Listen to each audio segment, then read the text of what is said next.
जय महादेव साथियों।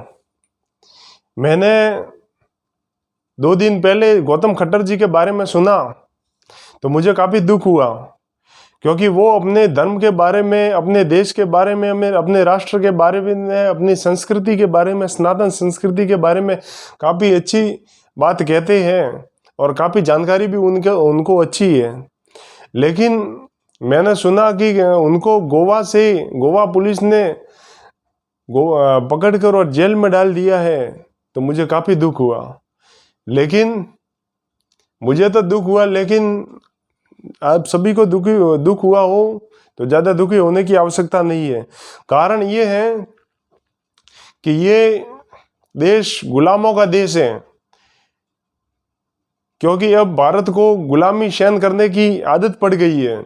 यहाँ पे सबसे पहले मुगल आते हैं और मुगल अपने इस भारत को गुलाम बनाते हैं और यहाँ पे अपना आधिपत्य जमा लेते हैं।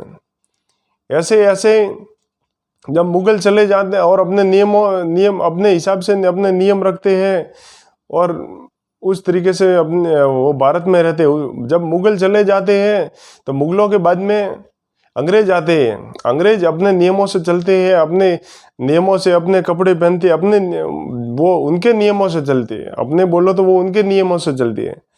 लेकिन भारत एक ऐसा मूर्ख देश है, क्षमा चाहता हूँ मैं, भारत मूर्ख देश नहीं है, इंडिया, क्योंकि भारत इतना श्रेष्ठ देश था, ये राजा भरत की संतान होने के कारण बहुत ही श्रेष्ठ था। लेकिन इंडिया, INDIA, इंडिया अब ऐसा मूर्ख देश है।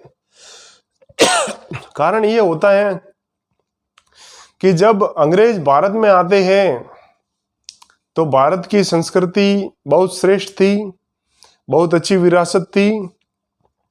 और जो आजकल संविधान कहते हैं कि ये संविधान कुछ नहीं है।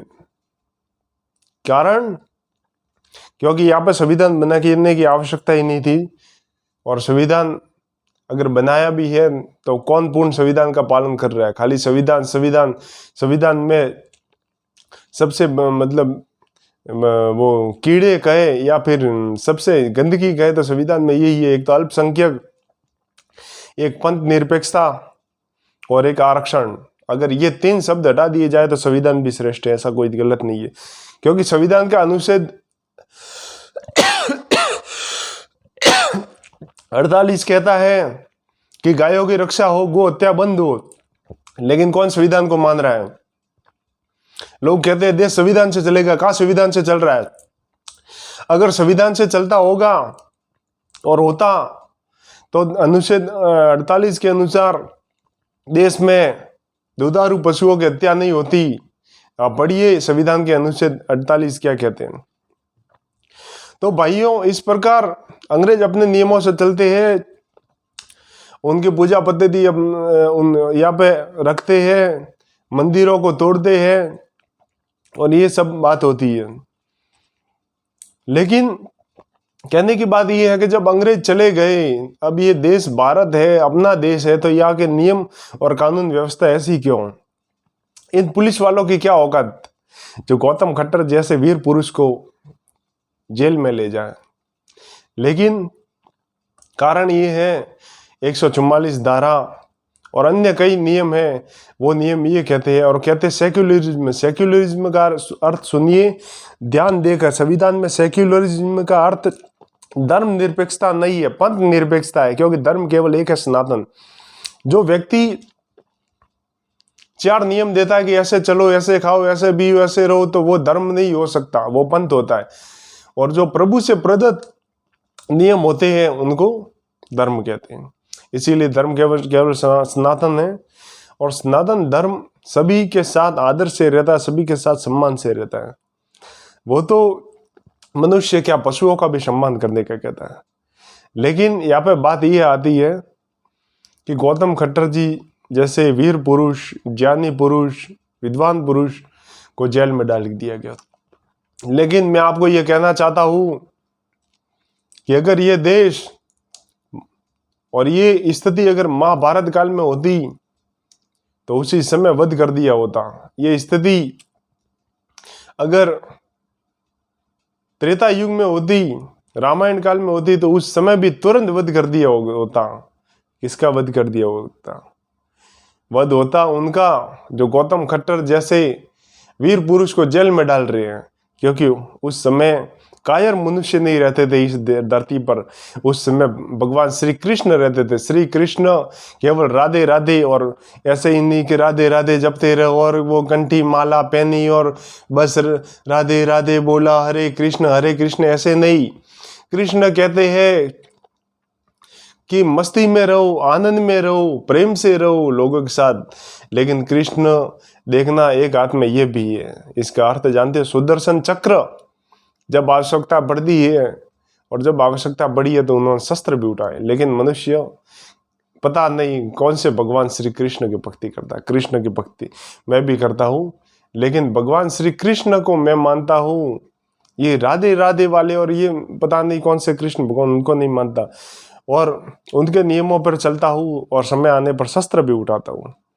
तो ध्यान देने की बात है कि अब हमें बोलना होगा। यदि आज नहीं बोले तो फिर कभी नहीं बोल पाएंगे और ये देश खत्म हो जाएगा। उस समय किसी की इतनी हिम्मत नहीं थी। भीष्म पितामह और इतने महान धनुर्धर थे। अर्जुन कह रहे हैं कि हे माधव, ये तो मेरे दादा श्री है और वास्तव में दादा श्री है। और मैं भी कहता हूँ कि प्रभु भीष्म पितामह ब्रह्म मुहूर्त में उठने वाले ब्रह्मचारी है, वो है। लेकिन श्री कृष्ण कहते हैं नहीं, तो मूर्ख अर्जुन, भले ही ये श्रेष्ठ व्यक्ति, श्रेष्ठ पुरुष हो सकता है, लेकिन अभी गलत पार्टी में बैठ रहा है।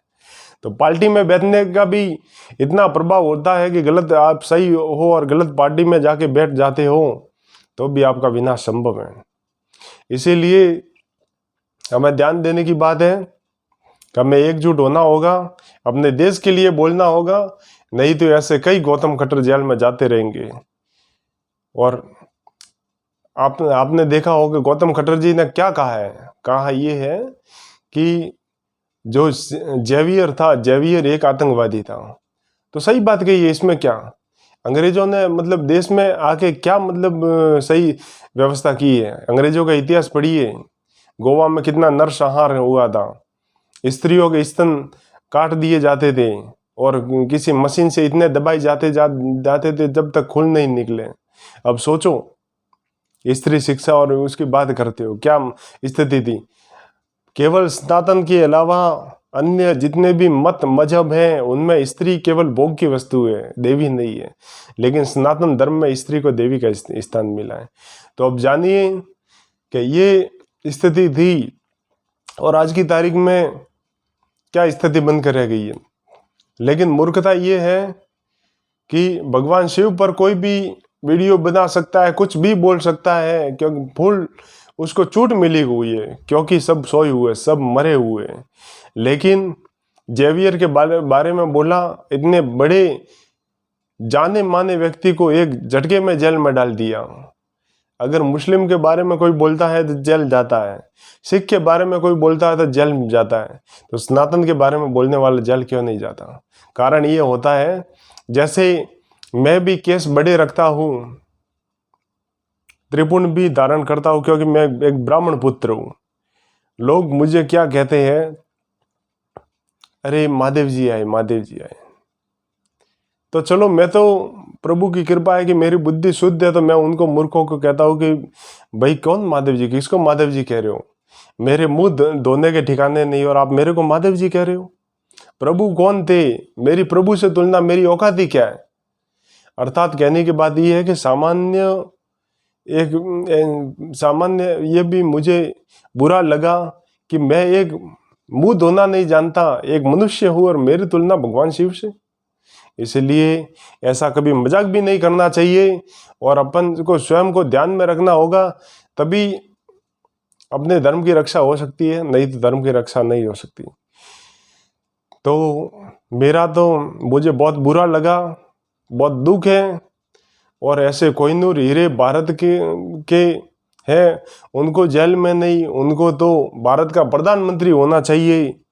और मैं तो प्रयास करूंगा कि उनको भारत का प्रधानमंत्री बनाने में मैं तो सहयोग करूंगा, आप भी सहयोग करें। ऐसे व्यक्ति को भारत का प्रधानमंत्री होना चाहिए, न कि जेल में होना चाहिए। तो ध्यान दीजिए और जाग जाइए और अच्छे समर्थन के साथ, केवल जेल से बाहर नहीं आना चाहिए। मैंने क्या बोला, प्रधानमंत्री, तो प्रधानमंत्री भी होने चाहिए। इसी के साथ फिर मिलेंगे अच्छी जानकारी के साथ, तब तक के लिए जय महादेव।